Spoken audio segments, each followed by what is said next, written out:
All right, guys, welcome back to another episode of the League Express podcast. My name's Jake Kearnan, and joining me as always is the editor of League Express, Martyn Sadler. And Martyn, we've been spoilt with guests over the past few weeks, mate, and we've got another great one today. Oh, an absolutely great one. John Kear, the man who's done just about everything in rugby league.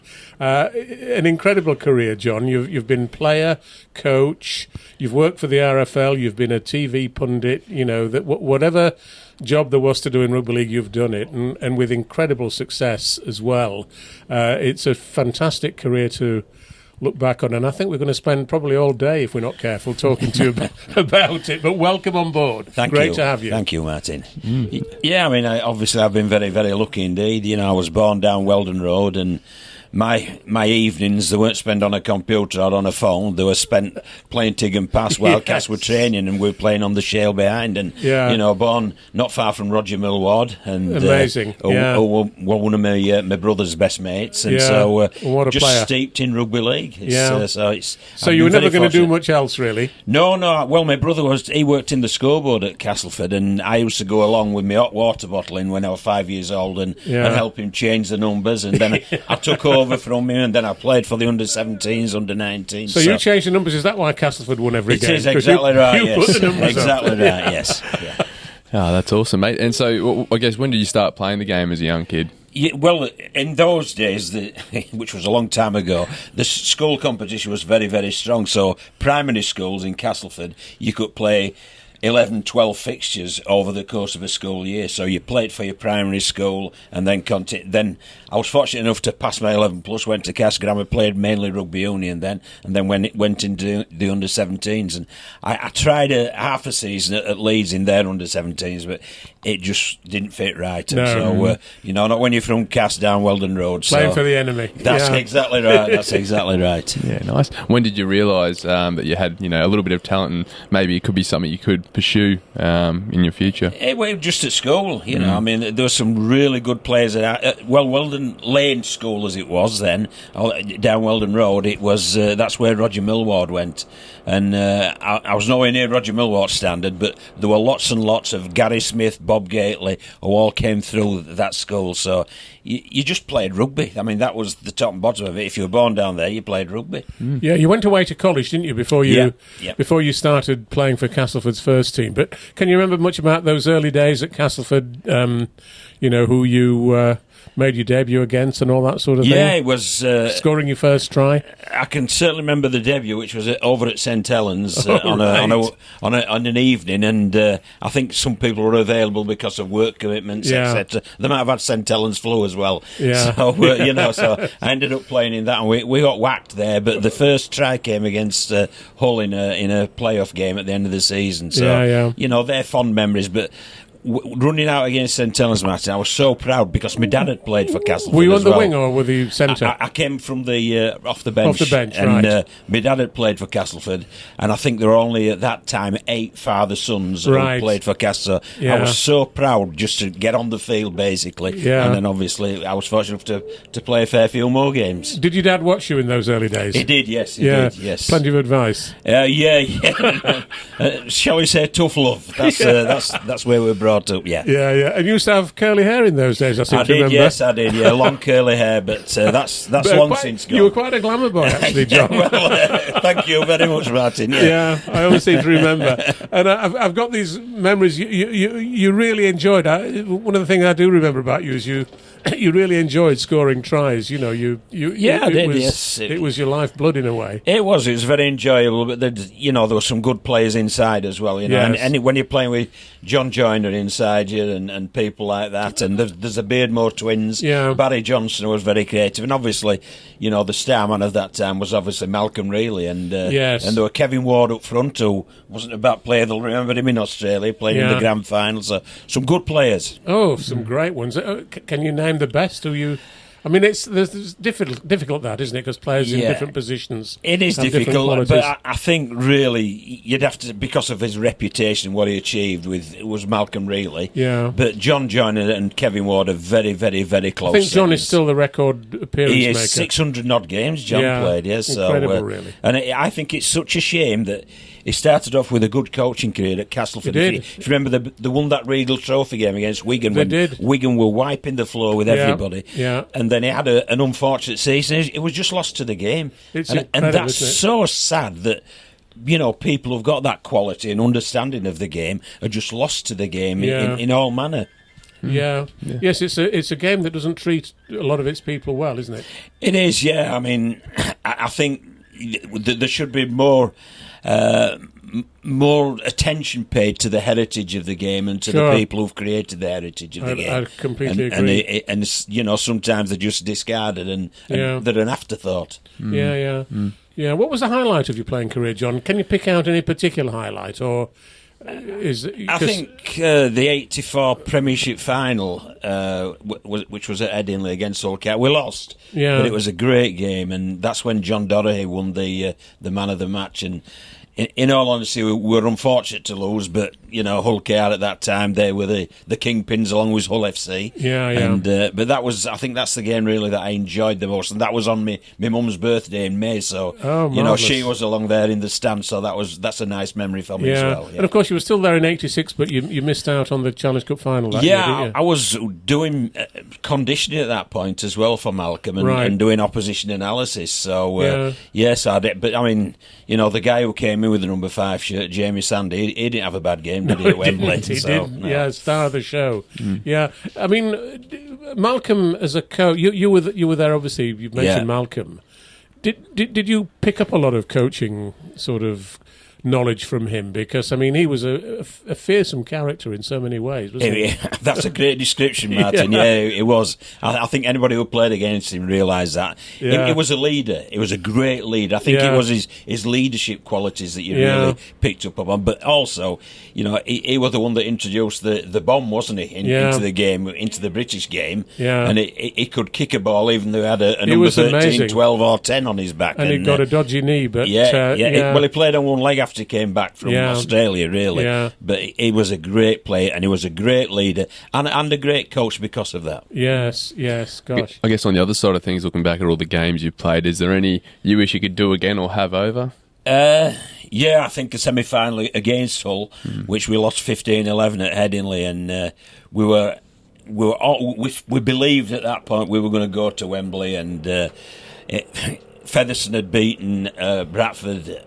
Featherstone had won to get there as well. And we just thought that we'd get there, but we lost 15-11. And it was one that if we could turn back time and just say, well, take that minute out of that game, the try and the goal that they converted, you'd do that. And of course, Featherstone beat Hull in the final, didn't they? Yes, they did, yeah. You know, which was one of the probably the biggest shock until Sheffield, 1998. When Alan Agar was coaching them, We'll talk about that in a few moments. But when your career as a player came to an end, you made that sort of journey in coaching. But how did that start? When you stopped playing, what was your immediate?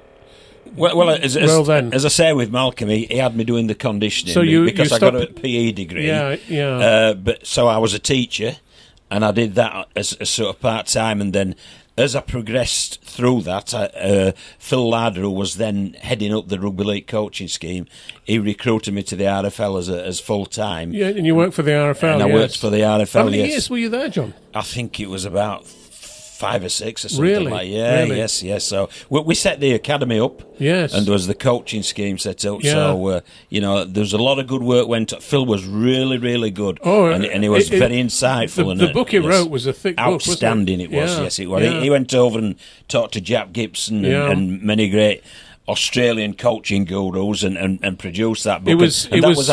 That's what we used on all our courses. It was an incredibly intelligent man. Yes. Still alive, isn't he? Yes, still he is, yeah. Presumably. And his coaching work was way ahead of its time, I thought. It was in this country. Absolutely. Yeah. He was the forerunner of the modern day coaching, in all honesty, and he deserves great credit for that. Absolutely. Your first head coaching job, though, I think was in about 1993 with Bramley, wasn't it? It was, yes. A long-lamented professional club, which playing at McLaren Field. That's right, and that was interesting, to say the least. You know, when there's some characters on the board there, and there was who persuaded you to take that job? Barry Johnson. Barry Johnson went right. there, and we co-coached together. He went there as a player coach. So you were not coach. working at the RFL by then?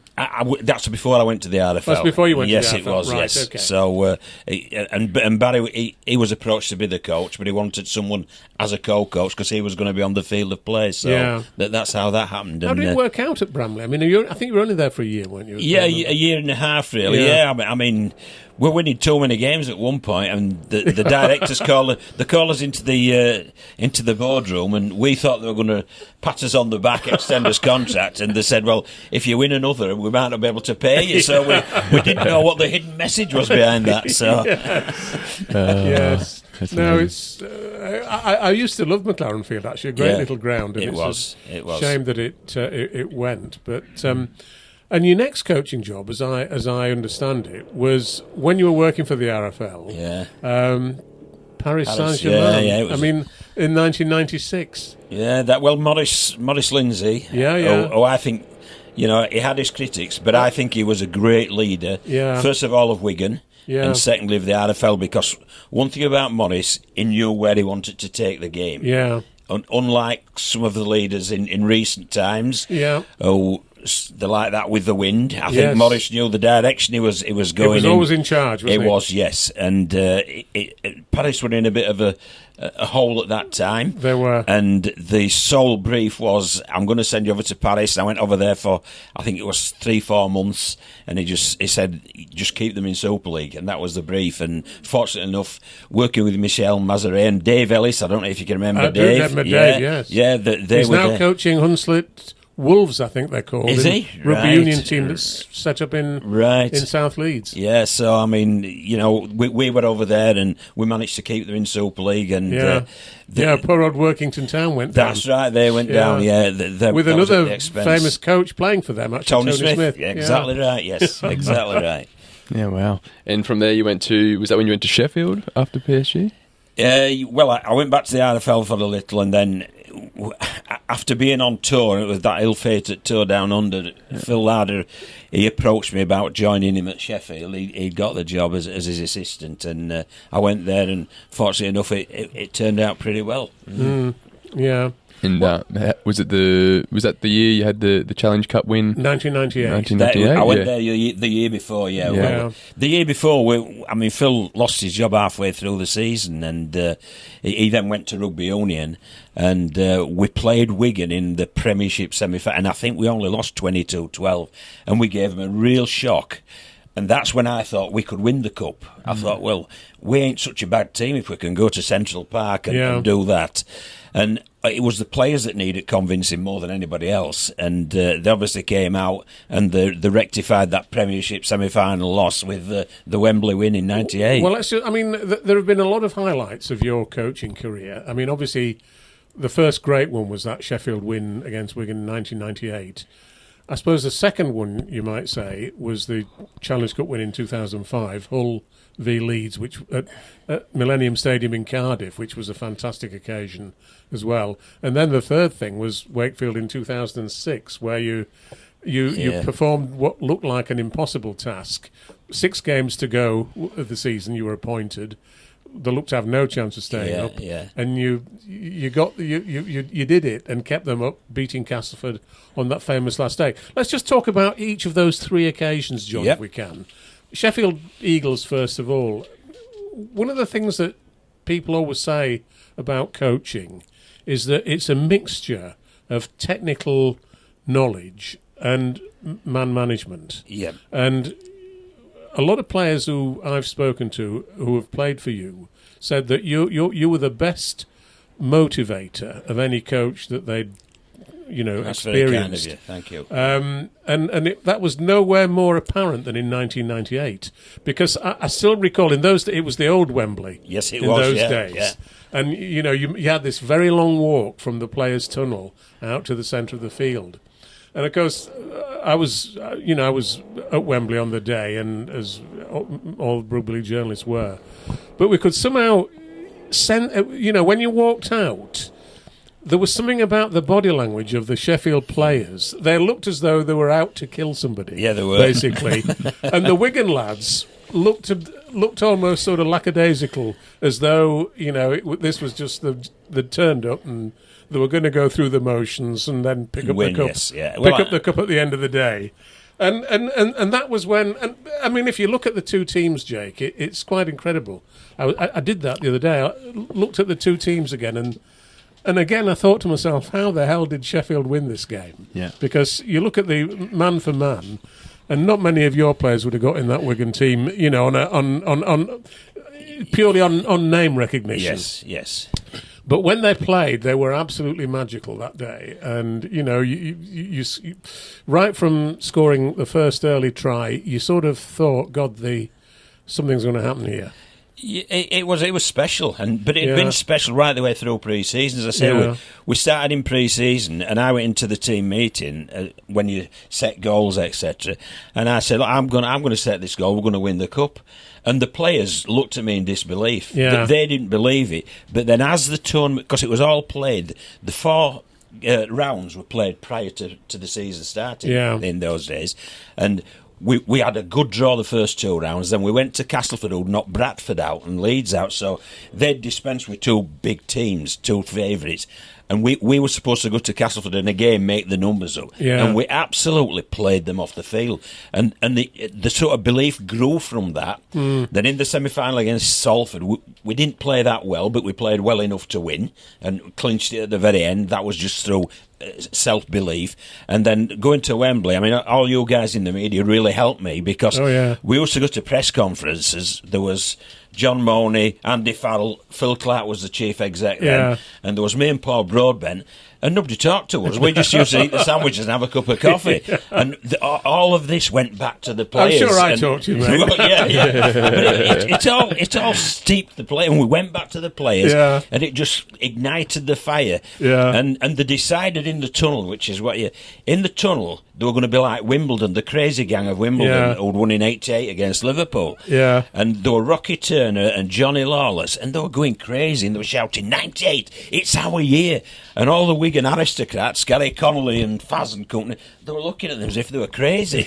And they went out, they carried that out there, and 32 minutes before we made an error, they played so well. So they had that emotion, they had that motivation, but they channeled it in the correct manner into a great performance. And Paul Broadbent was a great captain for you, It I was, thought. yeah. Well, Beans was the leader, indeed, and Mark Aston was the leader between his ears, because tactically, Mark Aston was superb. So we'd got a lovely combination between our 2 senior players, really. Yeah. And there's a famous, if you look back at the video straight after the games, the famous footage of you falling over on your back, isn't there? That was 2005, Martyn. Oh, was that 2005? Was, Sorry, no. Oh, God, apologies for that.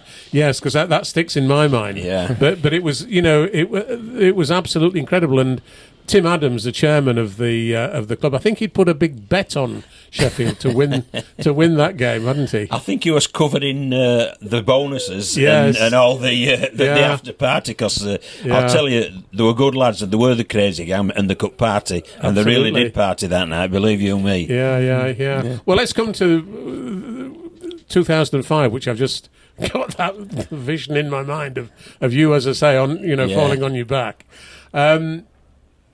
And not quite as big a shock, was it? I mean, it was. Leeds were the favourites, and it wasn't quite such a convincing win either. It was a 1-point win. It was 25-24 at the Millennium Stadium. I've got to say, I thought the Millennium Stadium was a fantastic place to play the Challenge Cup final and to play rugby league. It's a wonderful venue. And it was a wonderful day that day. It was a great. I mean, it was packed, wasn't it, Martyn? It was, yes. It was absolutely full to the rafters, and that had built again throughout the competition, because we'd beaten Super League opposition all the way through, including Bradford Bulls, who were the B's and E's at that point, and St Helens, who'd won the cup previously. We played them off the park down at the I think it was the Gal Farm then down at Huddersfield. And then we went, and we hadn't beaten Leeds in the 10 previous times that we'd met them. But and they'd only lost, I think, 2 or 3 games all season, and we went there that day, and again it was I think that's one of the best finals that there's been for quality. I mean, Leeds took an early lead, we wrestled it off them. got our nose in front, then it appeared they'd picked it, got it at the end, but then there was that lovely try from Paul Cook. Brilliant! When Horney switched it across the ruck, and then he just took Danny Ward on and bet him and managed to cross. Yeah, and of course it was the drop goal from Danny Brough that was the difference in the end. It was, yes. Well, he did that when we were 18-12 up, which was smart play as well at that time. Absolutely, but a smart player, Danny Brough, wasn't he? I mean, very. Not apparently easy to sort of necessarily deal with all the time. But and Cookie as well, I suppose, was quite a unique individual. But when they combined, they were bloody good. They were outstanding, they were outstanding. And Horney, I mean, we played Paul Cook at 13, so we could get 3 pivots out there, to tell you the truth, which is something that's happened now in the modern game. They have a ball playing middle, as they call them now. Well, we'd Cookie down the left-hand side playing as a 13. Broughy was in the middle and Richard Horn was on the right side. So we'd got threat all the way across the park. But Paul Cook and Danny Brough, they were sensational. They were. Broughy had one of the best kicking games you could have. And has had it in Super League, and Paul Cook's pass selection was second to none, believe you me. It's funny, when you look at players like that, John, I always tend to think that their incredible talent is underappreciated at international level. Danny Brough was an absolutely outstanding talent, as he showed time and time again. But he never got the international recognition, other than for Scotland, that you might have thought that he deserved. Yeah. And in that sense, he sort of follows in the footsteps of somebody like Lee Breers, who was similarly incredibly talented, but never seemed to be trusted with. I think Broughy's game was suited to the international game because you played on the back of his kicking game, and obviously in the international game it's so difficult to score because they are elite players. Yeah. And if you're going to beat Australia, you've got to win the field position battle, and he would have been ideal for that. And I could never understand why he wasn't given more international caps. Well, I always remember one of his outstanding games, not for Hull but for Scotland, was in the 2000 World Cup against New Zealand at Headingley, when he kicked a couple of 40-20s and put New Zealand really on the back foot. And I remember they were saying afterwards, "Who the hell is this Danny Brough?" Yes, and you put him in the middle of an England or Great Britain team, and it would have been absolutely totally different. And I also think Paul Cook should have played more international football as well. Yes. So there's two there, but that perhaps are overlooked. Andrew Johns actually had that short spell with Warrington, didn't he? Yeah. And he picked out Paul Cook and said he was the most talented player he'd seen in the English game. Yeah, and I don't think we were far wrong because they went over there with Andrew Johns to Hull and bet us in the last game of the season, and we weren't really bothered because it didn't affect the league position, but we knew we were going over to Warrington the week after to play him in the playoffs, and again Hull really trounced Warrington's in those end of season players, and Paul Cook was phenomenal that evening. I remember his passing ability was Wally Lewis-like. Yes, it wasn't was. It got soft hands. It could throw a what they call now a rainbow pass over the top, or he could fire one between players. It was really, really talented guy. The thing about players like him that I always find fascinating is that they seem to have incredible lateral vision.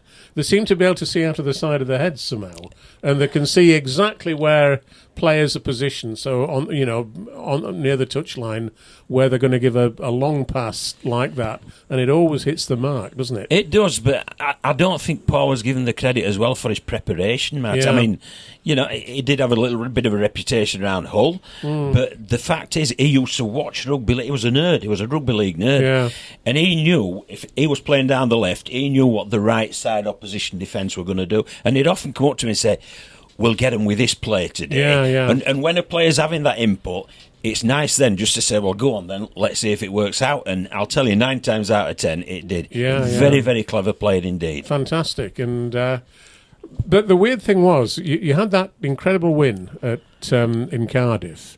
And then, after not that many games in 2006, 7 league games, you were out at Hull. And what the hell happened there? Because that seemed, I still can't quite believe that. No, I can't either. That's the one that really hurt me, to tell you the truth, because I felt we were building a bit of a dynasty. Because we'd got Broughy there, we'd got Cookie there, Horney, Paul King. There were some difficult characters to handle, but there were some very talented players. And I just felt we were going to mature into a really good team. And I was with a difficult start to the season. And I told the board, if we're round about at Easter, we won't be far off Old Trafford, and that's what happened because Peter Sharp came in. They went to Old Trafford. They did, yes. But we'd won 3 out of 7, and I still can't believe that. The Saka coach was won 3 out of 7. And what did they say? What can you remember? What it was? I think it was they wanted more consistency in displays. So I don't know whether that meant we should win every game, But there'd been if coaches were sacked having won 3 out of 7, there'd be a lot of coaches being sacked. I'll tell you, wouldn't they? Yeah. And they've never had consistency ever since, to be honest. Well, I think they did with Lee Ratford. Yeah. But they certainly haven't in recent years. No, my goodness, yeah. But that, oddly enough, opened the door for you to go to Wakefield later in the season with those 6 games. I mean, Wakefield were way at the bottom of the league, weren't they? They needed to win, at least 4 out of 6 to preserve their place. You got a guy like Jason Demetriou playing for you, who I think played a massive part. Yes, he did. in that revival, but. When you got offered that job, John, what did you think? Did you think you were going to rescue them? Yeah, definitely. Yeah. I mean, again, I felt that they'd underperformed as a group, and I don't think that they had the belief to perform to their ability. No. Because when you think you've got Solomona, they've got Tadulala, they've got Ben Jeffries, they've got Jamie Rooney, Jason Demetriou, Monty Beethan. So, I can reel them off. And they were a good team, but they were just underperforming. And what they needed was a bit of self-belief and a really identifying what they'd got to do. And when we sat down and looked at the fixtures, we played Castleford twice within those last 6 games, so if we bet them, they couldn't win. And we worked out we needed 2 others, but we'd got as well to play St Helens, Leeds. So we had a tough old end, but they managed to do 4 out of 6, and I was confident that they could do that. I think there was a win at Bradford. That was the real key. It was. And David Solomona was absolutely awesome that night. It was. And there's one, I don't know if you remember, Mike, but they kicked the ball to the in goal. Jason Demetriou picked it up. I was just going to say and that. he'd no right whatsoever to get in the field of play. Yeah. And what he did, he bumped people off, he sidestepped, and just got into the field of play to prevent a repeat set. Yeah. And that little effort was multiplied by every single play, and that's why we were successful. Yeah, you won the game. Do you keep in touch with Jason Demetriou? I do. Yes, I do. Yeah, yes. How is he now? He's okay, and he's doing PNG, and obviously I reached out to him after his departure from Souths, which I felt was a bit harsh, but that's coaching is harsh. Yes, it is. When you're sort of joining a team with that sort of rescue mission, I guess you might say, what's the coaching approach? Do you go in with your own game plan, or do you try and keep much the same and just sort of manage them on the way through the end of the season? I think we just kept it simple. Yeah. Basically, it was really to simplify things and also to play to their ability and get them to buy into it, because I took over on the Monday, and because of the Challenge Cup, there was a fortnight until we played Castleford away. And in that fortnight, we stripped it to basics, basically. And we're going to look after the ball. We're going to play field position football, which obviously made it difficult for the opposition to score, but allowed us to camp up there and take any chances that came along. And the first game we had Ned Katic sent off, and we had Monty Beethan sent off. So perhaps they were a little overhyped. But Castleford had 1 sent off. But even a man down for more than half the game, David Solomona came in at half time. He says, "What we're going to do here, John?" I said, "We're not going to do anything different. You've all just got to work a bit harder to make up for Ned's departure." And that's exactly what they did. It's amazing, isn't it? Absolutely. And it worked in the end, and you were there for quite a few years, weren't you? Yeah, at Wakefield after that? 5.5 years. It was. I love the club, to tell you the truth, Martyn. I really do, and it's whenever I go back there, it's always lovely to go back. And the fans are very welcoming, and Matt Ellis has been very welcoming as well. You must be delighted at what's happened there. Absolutely, this last year or so. Absolutely. I mean, if you look where they were 12 months ago, or 15 months ago, shall we say, to where they are now, it's like the rebirth of a great club. It really is. And the facilities are sensational. The crowd are engaged once more. Yeah. And I think they'll do pretty well in Super League, because I like what Darrell done and Steve Mills with the recruitment. They've recruited young, hungry, athletic players, and as Darrell said to me, they had 27 on the training pitch for the first session, so they could do 13 on 13 stuff. Whereas if you sign older players, I think you manage older players to get them on the field. Yeah. Whereas when you sign younger players, you coach them. And I think that's been Darrell's philosophy. And I think it will work. And it's interesting that Darrell will have a high motivation because he had that difficult time at Warrington. Obviously, after some great success at Castleford. So I think he'll be wanting to show that Warrington situation was a blip. Not genuinely representative of what he can do, and I think he will be absolutely determined to do as well as possible with Wakefield this coming year. Well, Darrell Powell's an excellent coach. Yeah. Believe you me, Martyn, he's an absolutely superb coach. Yeah, and it didn't suit him at Warrington. Yeah, you wonder what went wrong there, don't you? You do, and everybody can speculate one way or the other, but it just didn't suit him. Yeah, and I think him leaving, first of all, was a relief. Yeah. And then secondly, he could reboot and he could look at another challenge. And he did great last year, but he should have done because they had the best team. Yeah. But this year, I think he will blossom once again in Super League because what he did at Castleford was unbelievable because Cass had been perennial strugglers. Then all of a sudden they were getting to Wembley, they were topping the league, and they were playing some great rugby league. They really were. And I'm expecting a similar sort of outcome at Wakefield. He actually followed Ian Millwood at Castleford, didn't he? When Ian had gone there, they'd all had high expectations that weren't fulfilled for one reason or another.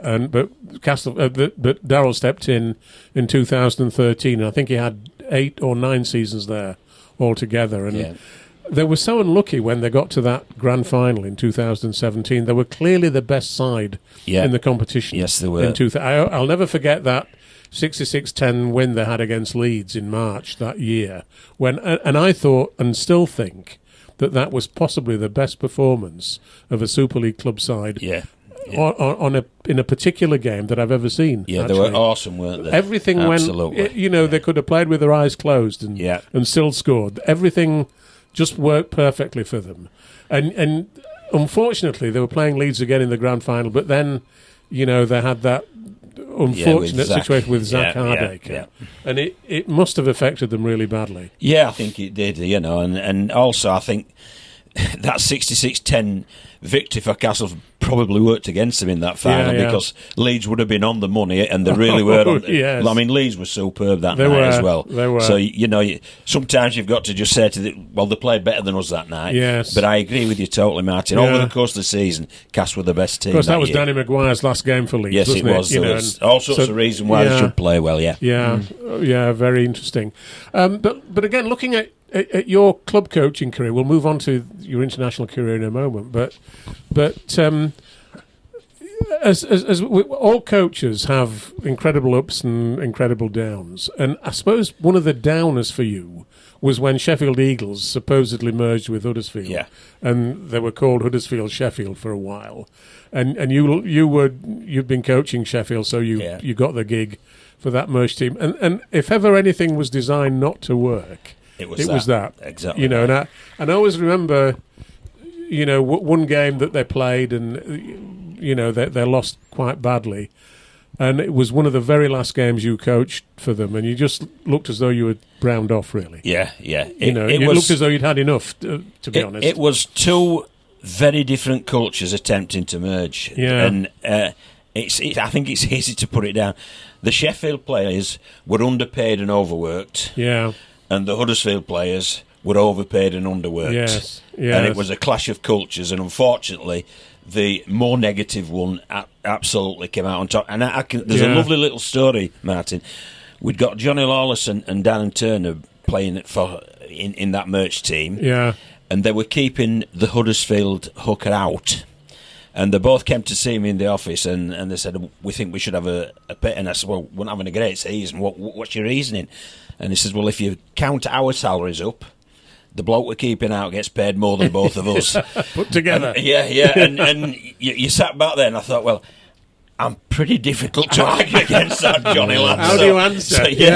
So, it was, I think that little story absolutely epitomises the problem. And, it wasn't a merger, it was a takeover. It was, yes. And it was just designed not to work, but, I went along with it and went to Huddersfield. You had to, I suppose. It was happening above your head. I think, this is, we could talk about the Mark Aston situation if you want afterwards, Martyn, but if it hadn't been for Mark at that point, rugby league would have been dead in Sheffield. And there was a rebirth of the club there, and he's been involved in that club ever since, and he's kept professional rugby league going there, and he deserves a lot of credit for that, and the need to remember that when they're looking at any discrepancies with laws, etc. Well, we will talk about that in a few moments, but before doing that, John, I just wanted to talk about your international coaching career, because again, you've coached three. You coached France for a game in 1997, and obviously then you coached England, and the 2000 World Cup was the climax of that in that sense. And then, of course, since then you've coached Wales for many more games than you coached England. But how come you coached France in 1997? It was on the back of the PSG, right? And Michel Mazaret, who'd worked with me there, he sort of said to the French Federation, there's a bloke here who'll do a good job, and I was fortunate enough to coach him for one game. We won, which was against South Africa, wasn't it? It was, yes. And South Africa had a fairly decent side. They did, yes. But they won, and they were happy for me to carry on. But Joe Lydon then was performance director at the RFL, and he tipped me the wink that he wanted me to coach England, because there was still Great Britain then, but he wanted me to coach England, and we did against France, ironically, the next game, and then that led into the World Cup. And he'd always said that the World Cup's going to be England rather than Great Britain, so if you want that, the gig's there for you, and I was fortunate enough to get it. And the 2000 World Cup was a big tournament, wasn't it? It was the first time we'd had 16 teams in the tournament, and it was, it was on a different scale to what we'd seen before. It was. Well, you've asked me if I could have one game back, and from a playing side, the game I'd have back on the coaching side would be the New Zealand semi-final. Yeah. Because I got a few things wrong in that game. I really did. But was one of those bringing Paul Schoolthorpe back into the side? Yes, it was. Yes, when he was actually injured. And and I left Jamie Peacock out. Yeah. And Jamie'd been sensational all the way through. Yeah. But I went with the name rather than the promise, because Jamie was still very young at that time, and Scully was a sort of very established elite player, and I got the selection wrong. It's probably a hard thing to deal with as a coach, is asking your player, are you 100% to play this game? Like, can you get through a match? And then a player's always going to say, yes, I'm ready. Yeah, coach. They are, but I mean, ultimately it's the coach's decision, and we mulled it over a lot, and we sought physio advice, etc. But it was the wrong decision, and you've just got to you have to own it basically, and say, well, I got that wrong. I got a lot right, because the tournament to them had been great. The Ireland game was outstanding. It was outstanding. With Barry Mack and Terry Connor playing for Ireland. Tommy Martyn, and they'd got Australian players. Tommy Martyn, another player who should have played a lot more for England. Exactly right. And we'd got a very young team. Yeah. We know you can list the players who weren't available to us. One of them was Jason Robinson, who at that time had gone to rugby union, so they'd stopped him playing. That could have been his swan song. And there were about 10, 11 players who were unavailable to us. But I'll tell you, Andy Farrell in that tournament, Martyn, was unbelievable. Yeah. As a leader, you could see then he would have success as a coach. And obviously he has, but unfortunately not an hour cold. No, it is unfortunate, isn't it? Yeah, absolutely. Yeah. No, I remember driving home from that game. It was at Bolton, wasn't it? And it was, and feeling, oh God, what a disappointment. And very much I thought, well, if I feel this disappointed, I wonder how disappointed John is. Yeah, very, very disappointed. I'll tell you. And I have, every time I go back to Bolton or pass it on the motorway, I have sort of shockwave, and I'm scared to death of the place. Yeah, so, you don't want to look at it. No, not at all. No, no. And how did the opportunity with Wales arise? That came about basically, I mean, they'd done the 2013 World Cup with Yestin, and Yestin had called a halt to his time there, and it was Brian Jouliffe, someone who I'd played with at Castleford for a few games. And basically, he just rang me up and said, how do you fancy doing this? And I said, well, yeah, because I love the international game, because I really do think that it's undervalued by the vast majority of people. There's no doubt. And, if we are ever going to become a major sport, we've got to somehow create a valid and a national game that interests people, because when England are playing, it's on the back page not only of the League Express but of all the national papers as well. Whereas when it's club games, yes, it's great coverage on the League Express, but in the normal papers, in the everyday papers or whatever, it's covered in a minute amount. So if at all, if at all, yes. Yeah, absolutely.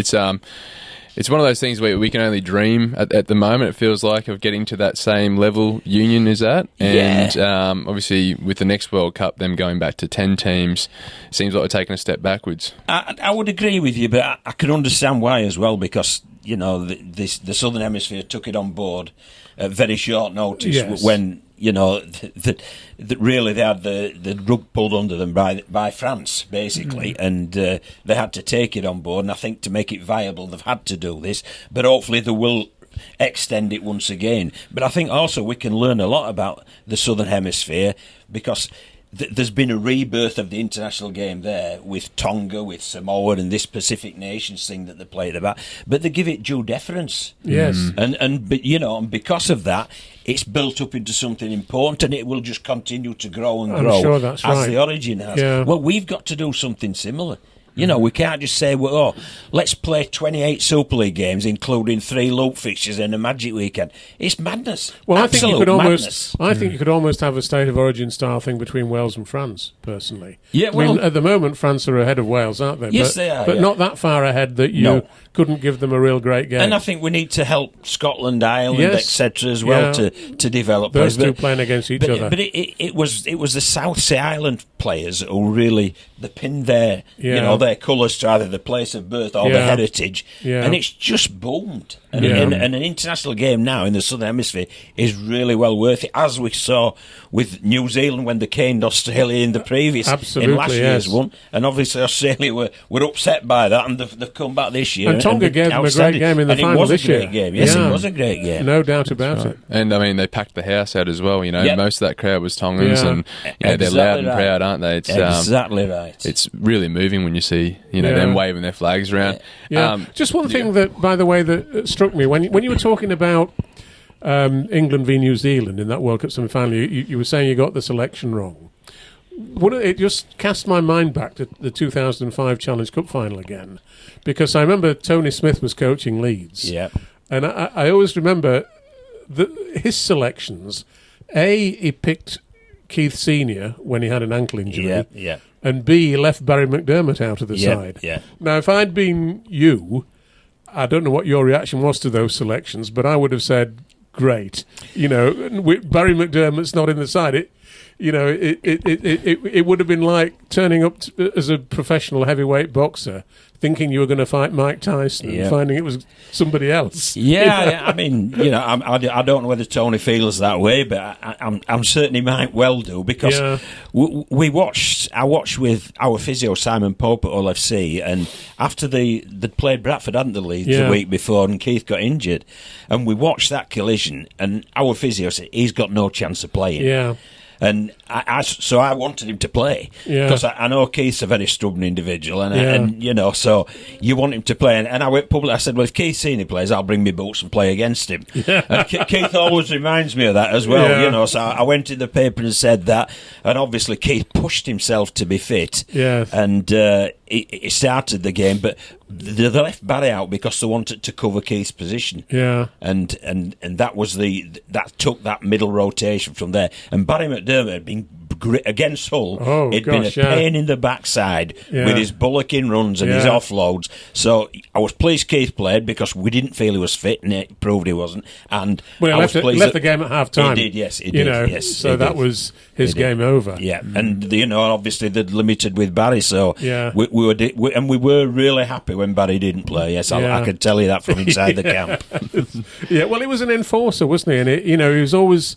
There are some players out there on the field who you've got to always have an eye on, because they're always going to cause you trouble, and I'd put Barry into that category. He was an enforcer, but and he plays to that a bit, does Barry, doesn't he? Oh, yeah, of course he does, role now, but he was a good player. He was a very, very skillful player as well. So I don't think we should forget that as well. About the fella. I agree. I admire him enormously. John, in 2019, you went over and coached Wales in the Nines World Cup. Yes, yeah. First of all, what did you make of that? Martyn and I have always discussed that we think Nines could be a great way of potentially growing the game at an international level. Yeah. Teams where sevens and rugby, or countries where sevens and rugby is thriving, we could easily try and poach some players from South Africa, get them playing nines. What did you make of that experience, and do you think we should put more money into playing nines fixtures? I think we've got to find some way, but it'd have to be fitted in, you see, in the schedule, and that's what I mean about. In this country, we just play too many games. We really do. So, yes, I think nines is a very exciting concept. It would cause upset as well, because it's a limited amount of time, and if you sneaked an early try against an Australian or whatever, you might be able to hang on to that or whatever. So because you only play 20 minutes, don't you? Correct. Yeah. So there'd be more shocks, and I just think it would reinvigorate it. But we've got to find a place for it within that. And we just play too many games in this country, we really do. And it's been a bugbear of mine as these loop fixtures forever and a day. Yeah. And and perhaps I won't be thanked for saying this, I ain't a fan of the Magic Weekend, because I think it's detracted from the Challenge Cup final. Because what the weekend out now for fans is the Magic Weekend, and they go watch their own club. Their own team's going to be there. Exactly right. Whereas when it was a Challenge Cup final, they all went down there in all the shirts and watched that as an occasion, and I think we need to rebuild that up as well. And the ridiculous thing coming up this year, John, is that the Magic Weekend will be the first weekend of May, and the Challenge Cup weekend will be the first or second weekend of June the 7th, won't it? So that's actually the first weekend of June, so only 5 weeks later. So as you say, you can't expect people to put their hands deep into their pockets. No. In such a short space of time, and they'll make the decision: do they go up to Newcastle for the weekend, or do they go down to London? Well, a lot of people choose Newcastle. More fun. Newcastle is a fun place to go. Exactly right. The stadium's right in the middle of town. You can go and have a great night. Mixing with loads of other fans in the middle of the town. It's fun all the way. Which was the Wembley weekend, in years gone by, and I think that we should can the loop fixtures, can the Magic Weekend really focus on building Wembley up again. Well, I think, and I don't know what you think of this, but when I was a kid growing up, the Challenge Cup final was always the week before the Championship final. They used to have the top four in the old days, going back many years.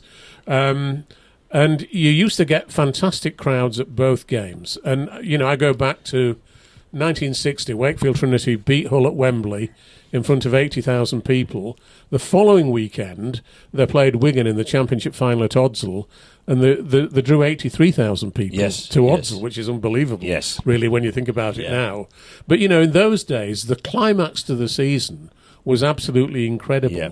And the test for clubs was to see whether they could win both trophies. Yes. And hardly any clubs ever did. Yes. I mean, Warrington did in 1954 and St Helens did in 1966, but the system had changed by then. But, and I think the Challenge Cup ought to be played the weekend before the before the grand final. Yeah. To give that incredible climax, to the season. I mean, if you think about 2023 when Lee beat Hull KR in the Challenge Cup final and then Wigan played Catalans in the grand final, if those two games had been in successive weeks, it would have been an amazing climax of the season. Yeah, there's that. But I mean, as I say, I just think we need to find a way of a rebirth of the Reviving Challenge Cup. It, yes, we do, and making it that weekend for the north of England to go down to Wembley, etc. But I also feel Wembley's lost a little magic as well, Marty. You spoke about in '98 with Sheffield. We came out of the tunnel and you walked halfway up the field, and it was an unbelievable experience. Whereas now they come from the middle of the field and it's 10 yards to the lineup, and I just feel it's lost a bit of magic. It really has. It's amazing what a big difference little things make. Yeah. And that's I can imagine whoever designed the new Wembley Stadium probably didn't even think about that. Yes.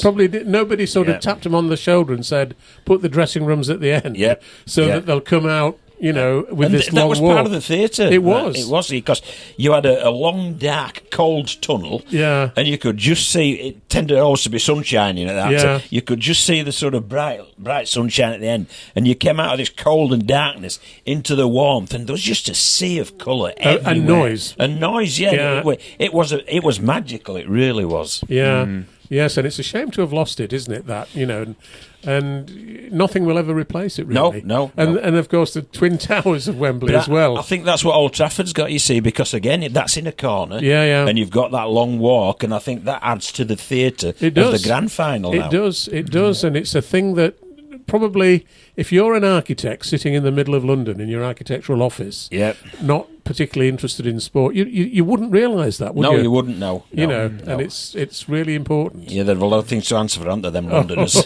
Yes, absolutely. Yeah.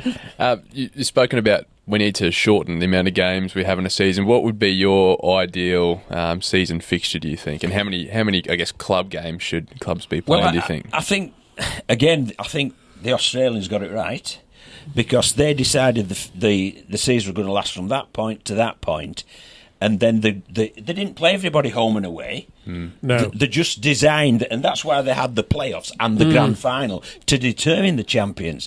Well, we should do similarly. We're playing from there to there with so many fixtures, and that will really ignite as well, I feel, the grand final it will elevate it to a greater level. Of course, and it doesn't matter if you play everybody home and away. No, and you could have any number of teams in Super League. Actually, you could, yes. Because I think one of the problems that we've got at the moment is that we've got too few teams in the competition, yes. And it's the same teams winning all the time.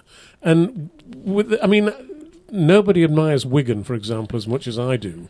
I think they're an incredible club, brilliantly coached by Matty Pete. But the danger for our sport is that they're going to win all the trophies again next year, because they clearly look to me to be ahead of everybody else. They've got everything right. They're brilliant. They've got everything right. Their administration under Chris Radlinski's sensational. The player development's unbelievable. They've got one of the wealthiest men in the country now who owns them. Yep. So it couldn't be better. It's hard to look any further, is it? Yes. A cherry and white sort of dominance but, for the next few years. I always remember back in the 80s and 90s when they won the Cup 8 years in a row, it eventually got tedious. Yes. And the fans just... Well, when Salford bet them, everybody was over the moon, weren't they? Absolutely, yes. And it revived it. It did. There's no doubt about it. So, we've got to have more teams that are in with a chance of winning.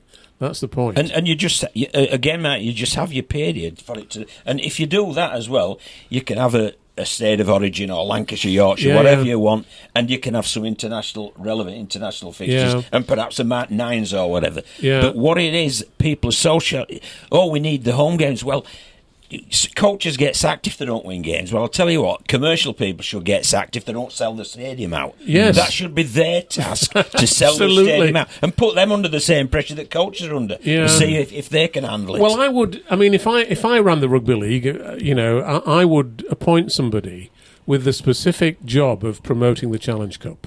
I'd say, just to put somebody in place and say that you're going to sell or promote, sell and market the Challenge Cup.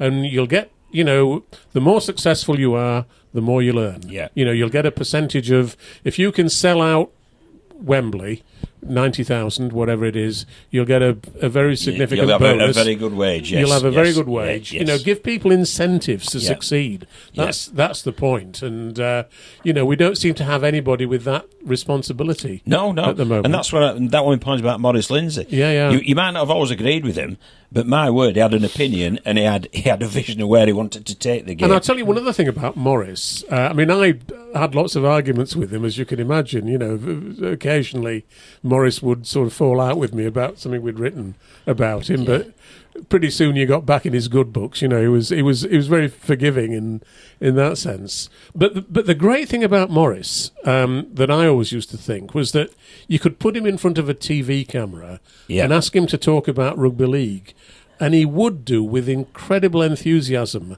And he'd talk about the players, who, he'd talk about Ellery Hanley and, Andy Farrell, or whoever, Jason Robinson, whoever it might be, and it'd make you want to see them. Yes. And that's the point.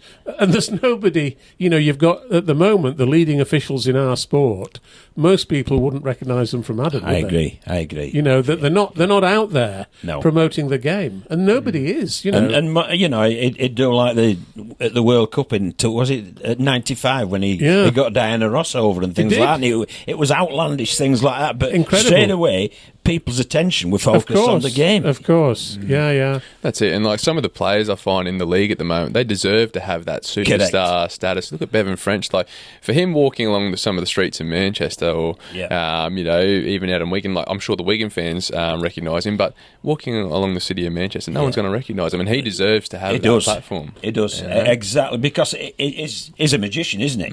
No doubt about that. He's a generational player. He's so talented, and I agree with you. He should have that record, and there are lots and lots of others as well. And we need to find a way to make those people into personalities, true sporting personalities, and we haven't yet. Isn't that IMG's job? I believe so. Yeah. What are they doing, John? I wonder. Well, I mean, again, there's a table in there for the Rugby League Council meeting about promotion and relegation again. So the clubs are kicking it. Well, if they're running the game, they should run the game. Yeah. And if they're not running the game, save yourself a lot of money. Yes. And let's get somebody in who's got a vision and knows where to take it. What do you make of the gradings, system that they've introduced? I can't see how somebody sat in an office looking at figures and digital marketing and this, that and the other can get more points than what 17 blokes who take the field of play can. It just doesn't sit right with me. Because rugby league is about on the field of play. And it's not about bureaucracy, is it? Exactly right. Exactly right. And that's one thing. You mentioned Wakefield. I'm so pleased that Wakefield remained at Bellevue. I'm so pleased Cass are redeveloping Weldon Road as I know it. Yeah. Because they're our spiritual homes. That's where they belong. Right. Yes, exactly right. Couldn't agree more. Yeah. Do you think, I guess, IMG it's driving clubs to improve their facilities? Do you think that's a good thing for the sport when playing devil's advocate about what IMG might bring? Improving facilities obviously is very important, but I still think you go to watch a game of rugby league. That's what you go to watch. You don't go for the best. You don't go to Wakefield for the restaurant facilities. The corporate facilities are sensational, and it allows you to watch in great comfort. But somebody wouldn't think, well, I'm gonna go to that ground because they serve best food. They go to that ground to watch that team. Of course, that's what you do. Of course. Yeah, I mean, the thing that my opinion about the gradings. I mean, I think it's always a good thing for clubs to be critiqued about every aspect of their operation, because it isn't, in the modern world, digital social media are very important, whether we like it or not. So it's important that clubs perform well. But in my view, the grading score should be used to determine what the distribution is that you get from the central funds. So if you get a bigger grading score, you get a bigger distribution. So give it that incentive. And that's actually happening next year with the Championship and League One. It is. So, which I think will be announced later today when they have the Rugby League Council meeting, which they're having. We're meeting here before that meeting's taking place. But it doesn't sit with me that a bloke in an office can score more points on this grading than what the team can on the field of play. It just doesn't sit with me. So I might be old-fashioned, but that's what I think. Well, we all are, but sport is an old-fashioned thing, isn't it? In a way, it is. It's tribal. Competition. That's what we like. Competition on the field. You want to go to a game, and you want to hope that your team will win. So in some cases, you might expect your team to win, but there's always that danger that they won't. And that's the elation or the disappointment in what takes place on the field of play. Absolutely. Just one other thing that they're doing at the Rugby League Council meeting today, I understand, John, is they're going to probably pass a resolution to bring in the Captain's Challenge next year to Super League, which has been in the NRL now for several years. What's your view on that one? I think the Captain's Challenge is really good, but the coverage in Australia is very, very, very good indeed, isn't it? So they've got cameras from every all angle. over the place, yes. And if we could replicate that, I'd be all in favour of it. But let's not do a half-hearted version of it. If we're going to do it, it's got to be the proper version of it. Yeah, and there's got to be a due process that they take to. Another one, about I don't like this try or no try because it lends to the referee guessing. Yes, it does. Well, don't guess. If you don't know, send it up to the video. Just let say him you look don't know. Let him look at all the angles, and then he can decide. Yes. Because what you find is that if the referee has to guess, he'll make a decision, try or no try, as you say. But then if the video ref can't see either, he'll just support the decision. Correct. And it might not have been a try. And if it's inconclusive, perhaps the defence gets the benefit of the doubt or whatever. Yes. But that makes the process really easy to understand. I think it'd speed it up as well. Absolutely, yeah. That's the thing, like in Australia, they've had so many different versions. At some stage there, they're doing the ref's call. If the video referee couldn't decide, they'd throw it back to the on-field ref. And we had, try benefit of the doubts awarded as well. Yeah. So, it's I think it'll be a good thing for the game if we can get the right angles on those decisions. Yes, but that's the crucial thing, isn't it? Yeah. And whether we've got enough cameras is it is. is and as I say in Australia, don't let props or wingers challenge. Yeah, that's right. Halves and captains, that's it. Can we just talk about, I'm a bit conscious of time now, but can we just talk about the Mark Aston situation? Because you've already mentioned Tubby and the incredible job he's done for Rugby League in Sheffield. Rugby League's existence in Sheffield is actually largely down to him. Yeah, in my opinion, and he made somebody made a mistake when they played Matty Marsh at Wigan earlier this year. Matty Marsh had passed the 11-day protocol, but the final test that he did wasn't signed off by the medical practitioner. Yes. She then, on the morning of the game, emailed, I think at 28 minutes past 10, emailed the Rugby Football League, but didn't include Mark in the email, and said she'd not signed off the player. Now, I think at that point the RFL should have stepped in, or should have contacted Mark and said, "We've been told, this is what we've been told, Matty Marsh shouldn't be playing, you can't play him." But they didn't for some strange reason. And Mark was then, he did play him. There's a dispute over what passed between Mark and Mick Hayes, the physio, but it seems a very harsh punishment to me. Very. It's not that. I mean, my gripe at this is not that the decision to was wrong in the sense that he did play and he hadn't been signed off properly. Now, whether people followed the correct procedure or not, I'm not sure. But he shouldn't have played, ideally. Yep. But I think the punishment was absolutely way out ridiculous. Yes, it was. It was far, far, far too harsh. And let's look at it from a coach's point of view. Why would you bend the rules to play a play when Sheffield are part-time, they're playing the World Club? If there's one game you'd be happy to sort of rest players or whatever, that would probably be the game. So that's the practical side. But the other side is the harsh punishment. The other side is the process. But surely, we talk about AMG and all this digital stuff, surely there is something on the market where if a player's got a head injury assessment, you can't register him on the squad because you've got to send the squad in and be registered. You can't register on that squad until he's been the process of clear. So surely to goodness we can come up with something like that to stop that happening. And then if Mark has infringed, punish him, but don't punish him like that. My word, 18 months to a bloke who's kept rugby league going in Sheffield and effectively killing his coaching career. Yes, that's the point.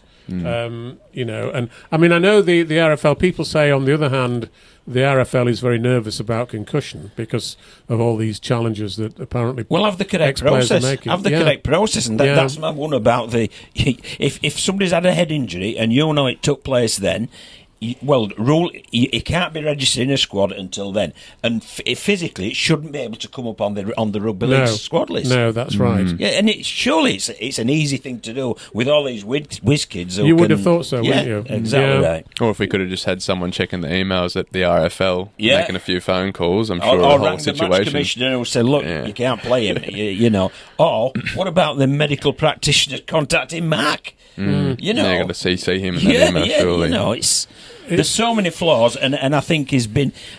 Whether if he's infringed, it does need punishing. But if it's a punishment, that 18 months is absolutely ridiculous. Well, my reaction to it was that Mark represents the Sheffield Eagles club. So if there's a punishment meted out, the club itself, as well as Mark, should have been reprimanded. Yes, and should have been warned about any future repetitions of that incident. And that it's like anything, isn't it? You catch somebody the first time and you say, look, exactly right. Be very careful. And if it happens again, you're in exactly right. You're in at the deep end, basically. Yes. But when there's foul play, the disciplinary, there's gradings. Yeah. You know, if it's that might be the punishment that comes up. Well, there's nothing like that for that. No. So it was setting a precedent. And it's a ridiculous precedent as well. Yeah, I totally agree. Will there be more to come from that situation, Martyn? I think it's now going to sport resolutions, isn't it? It's going to an independent. So we don't know. I don't think the date has been set for that yet. So I mean, who knows when it will be. I think Mark's got a very, very good case at an independent one, especially about the severity of the punishment. Well, I hope he's well represented. Yes, I'm sure certain that he will be. Yes, I am. And as again, I go back to what I said earlier, Marty. We need to. That guy has kept rugby league going in Sheffield. No doubt about it. He's kept it going in Sheffield, and so that should, again, hold some credence to the powers that be. Just on the subject of concussion, John, the one thing I hate to see is players later in their lives who have played rugby league who suffer the physical or any other effects from having played the game. And I'd hate to see players suffering dementia later in life, ex-players. Are there any players you played with who you've seen that sort of thing has happened to? Not really that I can. Not that I can put your finger on. No, not that I can put a finger on. No. Well, that's great to hear. Yeah. And all, also, you know what you're getting into. You do know what you're getting into. Well, it's like going into boxing, isn't it? It is. You know you're going to get hit on the head. And there's very few people of my mates who I played with who would say I'd change anything. No, because it's the mateship, the camaraderie, being part of a team. It's magical. When you play rugby league, it's a magical time. It really is. It is. Right. Gosh, I wish you were the Rugby Football League PR guy because you do a wonderful job. Well, John. yes. Well, and actually, offers, Martyn. The one thing we've not talked about so far, again, we're probably going over the limit, but the one thing we've not talked about is your role as a TV pundit. And I just wanted to say, finally, really, that, the great thing about you on TV is that your love for the game always comes through in whatever you say. You can always, recognise your enthusiasm that shines through the TV screen. And I hope you carry on for an awful long time. Yeah, I mean, it's something I enjoy. Who doesn't enjoy, if you're a rugby league nut, and I am a rugby league nut, who don't enjoy talking about rugby league? Yes. And who can't sell it in a positive manner, Well, the Rugby Football League doesn't seem able to. Well, yes, so... because the trouble is... Yes. I mean, it's a point I've made several times now on this podcast with other people, that the RFL, a lot of the non-executive directors, the people at the top of the game, are not rugby league people, really. No. And how many of them were at Bellevue for that championship grand final against Toulouse Olympic a few weeks ago? Yeah. I don't think many were. I think Tony Sutton probably was, but I think apart from him, nobody. No, and that's for me to work at the governing body. You should have to love the game. Of course. That should absolutely be one of the things to find out. What's your background in the game? Do you love the game? And etc. And if they don't, they shouldn't be considered. Well, the greatest PR man rugby league ever had was the great Peter Deakin, in my view. Yes, very much so. And Peter could sell rugby league to anybody. He could persuade anybody that rugby league was a great game. And we're just lacking that sort of personality now. But you can go back further. Dave Howes and David Oxley. Yeah. They ran the governing body. They rescued the game, actually, in the early 70s. They rescued the game, ran the governing body, and loved the game. Yeah. And that came through, It did, yes. And you've got to have that love, because you don't work 9 to 5 in rugby league. You work 24/7. That's it. Yeah. And if you're not prepared to do that, don't get involved. No, do something else. Yeah, absolutely. All right, well, before we get out of here, we will remind our viewers and listeners we do have the League Express here on the table, Martin. Still printing, obviously, through the off-season. Plenty of news. Yeah, most of the off-season. I think we're only going to have 1 week off, which will be December the 23rd. We're going to take a week off that week just to recharge our own batteries. Yeah, absolutely. As you just said, though, rugby league working 24/7. Yeah, doesn't stop, does it? Yeah. It's a privilege to be involved. Yeah, absolutely. Well, you know what Jamie Peacock said? He used to train Christmas Day because he knew what the others weren't. Yeah, absolutely. So that gave him a little edge. And no doubt it definitely showed. Although Leeds always played on Boxing Day, didn't they? Yes. Well, they are this Boxing Day. Leeds and Wakey, 11:30. Get along to it, yeah. Just a quick one. Obviously, got all the new boys on the front cover. Who do you think is going to have the biggest impact next season, Martyn, out of all the NRL players? Boys? Yeah. Well, Luke Kear at Catalans, I think, is a very, very good player. Good pick. He was going to retire, but he's come out of retirement to sign a 2-year deal with the Catalans. So I hope he plays up to his potential. He's a real enthusiast. I like Luke Kear because he played for Ireland in the World Cup. Yeah. He went back to his heritage and played for Ireland. That mean they weren't very successful, but it was great that just to see him there really. And of course you've got Jared Warrior-Hargreaves at Hull KR. He's my pick. He's my pick. Who's a bit out of the Malcolm Reilly mould, isn't he? Yeah. I love watching him. Yeah. I absolutely love watching him because he challenges the opposition, he challenges the officials, and he just plays full throttle. Yeah. And I'm really looking forward to seeing him in Hull Kingston. And the interesting thing is, Castleford have got a posse of Papua New Guinea players, haven't they? Yes, they have. Yeah. And I thought Liam Horn had a great year in 2024. He did.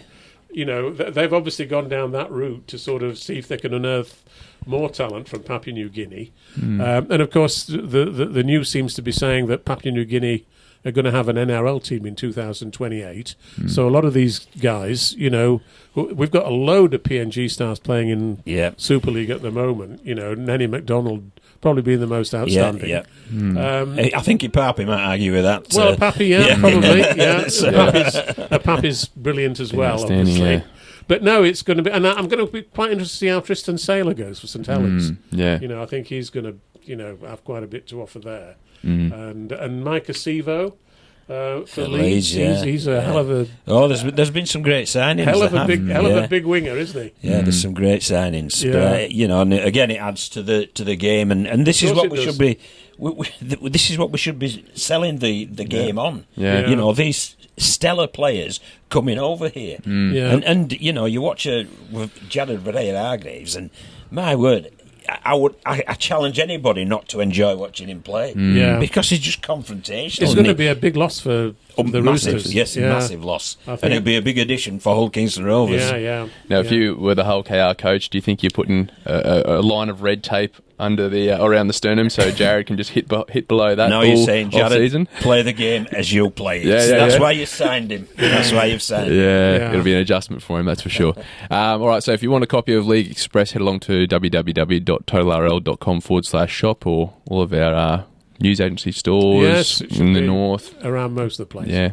All right, John. Well, thanks for your time, mate. Really appreciate it. Absolutely pleasure. It's been a pleasure. Great Thank you. John. Thanks, Martyn. Thanks a lot. Thank you. And we'll wrap it up here. Cheers, guys. Thanks, Jake.